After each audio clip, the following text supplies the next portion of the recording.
नहीं देते वो प्रश्न नहीं, हमारी मानसिकता क्या है। लेने का मौका जितना जल्दी आ जाए उतना अच्छा है कि देने का मौका मैं चाहता हूं लेने का। क्या सुनो मैं बोलूं पंगे में क्या पहले लेने का हम क्या पहले आएगा तो ही दे पाएंगे। नहीं कबूल करो कोई नहीं। चलो अभी इतना बताओ, पहले आएगा फिर देंगे। अभी पंगे में अपनी तो पहचान होगी नहीं। अभी इतना बताओ, आपके पास जितना है उसमें से 10% मुझे दे देना है सभा के बीच में।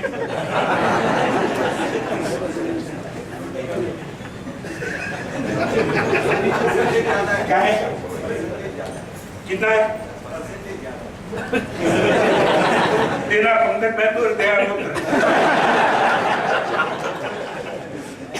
चलो एक बात छोड़ो, ज्यादा पंकज में 1% डिक्लेयर।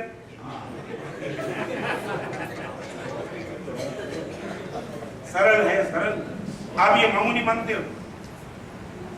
मैं ये पूछना चाहता हूँ, ये जीवन का मैथमेटिक्स ये देते चलो। सारी प्रकृतियों आप देखो, देखने का माहौल है। प्रकृति ने कभी रखा नहीं, प्रकृति ने हमेशा के लिए देना। आपको मालूम है संग्रह का साथ तो आदमी को मिला है, प्रकृति को नहीं मिला है। प्रकृति ने कभी संग्रह नहीं किया। नदी बहती है, देते रहती है। पेड़ छाया देता है, फल भी देता है। गाय भी आपको मालूम नहीं वो दूध देती है। आप ये मत समझो कि गाय से दूध निकाल के तो वो बछड़े को नहीं मिलेगा। गाय जब तक दूध दे देती है वो देना ही पड़ता है, तब तक वो जिंदी रहती है। बादल भी पानी देता है, पेड़ छाया देता है, फल देता है, नदी पानी देती है। तुम सारी प्रकृति को देख लो, वो देने का माहौल लेकर के बैठा है। और न मालूम आदमी ऐसी भूमिका लेकर के बैठा है। उनको देने का रस नहीं, उतना देने का रस है और लेने के बाद संग्रह करने का रस है। और जब तक आपको तो मालूम नहीं, दीपचंद जी हमारे में एक बहुत बढ़िया सूत्र लिखा है, आपकी संपत्ति को सलामत रखने के लिए हमारे में एक श्रेष्ठ बंदितु सूत्र है।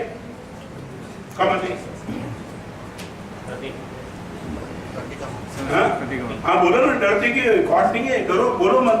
हाँ प्रतिक्रमण में जब देखते हैं ना बंदित सूत्र आता है, बंदित सूत्र की टीका है हमारे वहाँ, उसमें एक बढ़िया शब्द लिखा है कि संपत्ति के लिए दो मित्र जा रहे थे और किसी ने एक संत को पूछा कि संपत्ति अर्जन करने का कोई रास्ता दिखाओ। इंद्र में पैसा छोड़ने पर एक प्रवचन करूं और पैसा पाने का प्रवचन करूं,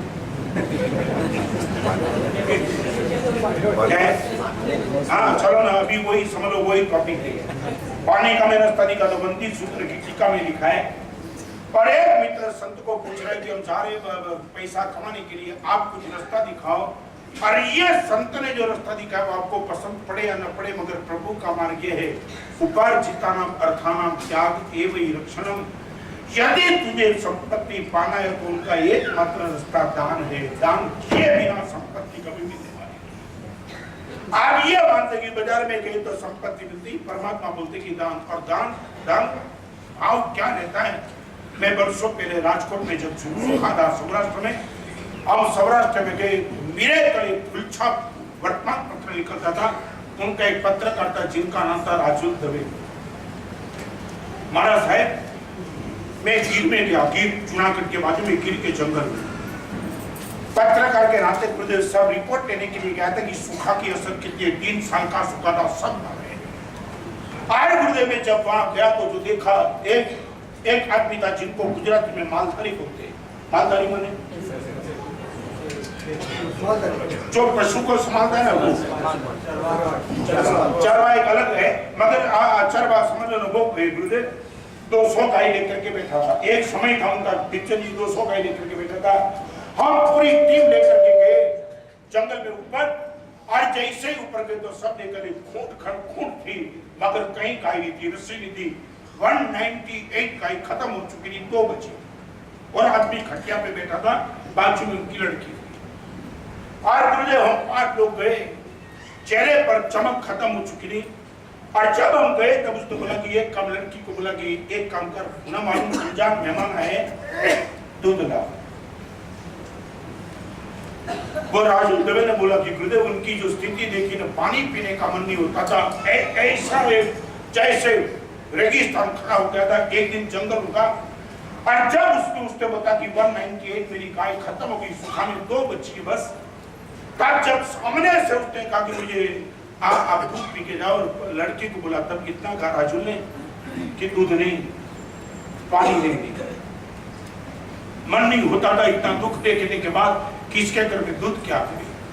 और ये जब कहा कि आप दूध नहीं, पानी नहीं, आप कहीं से भी आए मेहमान क्या है तो बिना दूध तो हम आपको जाने नहीं देंगे।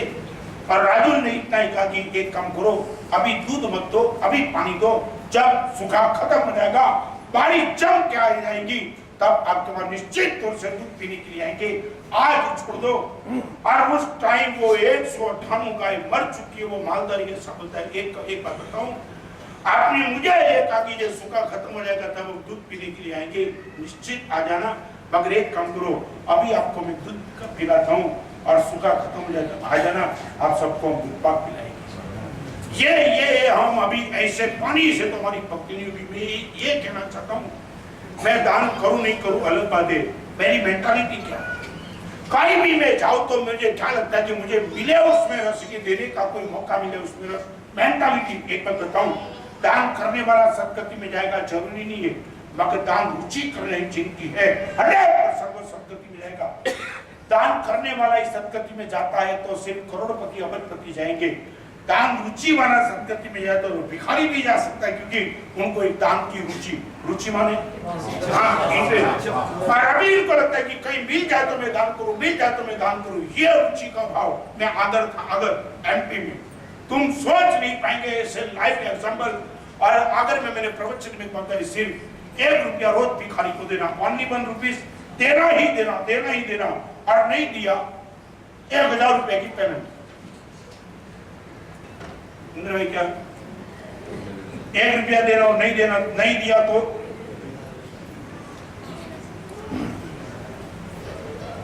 ऐसी स्थिति में दीपचंद सबसे पहला लॉजिक क्या है, हमारे दिल्ली में भी वही लॉजिक है। हाँ, गुरुदेव भिखारी को देने के बाद वो मिसयूज करे तो हाँ, ये तुम्हारी ये बुद्धि है, माने तुम बिल्कुल सदुपयोगी कर दे। हाँ, और यही लॉजिक चला, भिखारी को 1 रुपया देने के बाद गुरुदेव मिसयूज करता है। मैं बोला अभी छोड़ो ना तुम ये मिसयूज की बात, फिर पूरा प्रवचन उसमें हो जाएगा।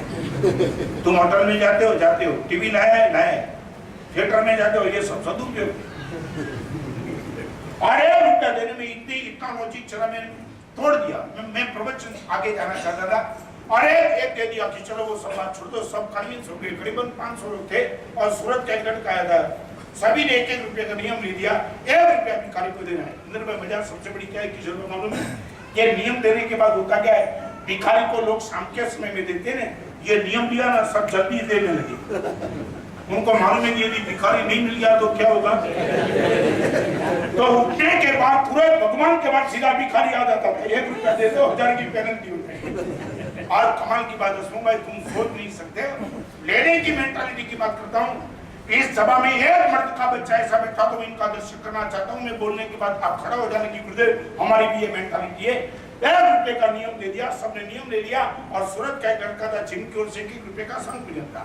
प्रवचन खत्म हुआ, सभी के हाथ में रुपया आया और कमाल की बात वो थी, वही दिन किशोर भाई आदर में एक भिखारन थी, पैनल के बाद बैठी भिखारन।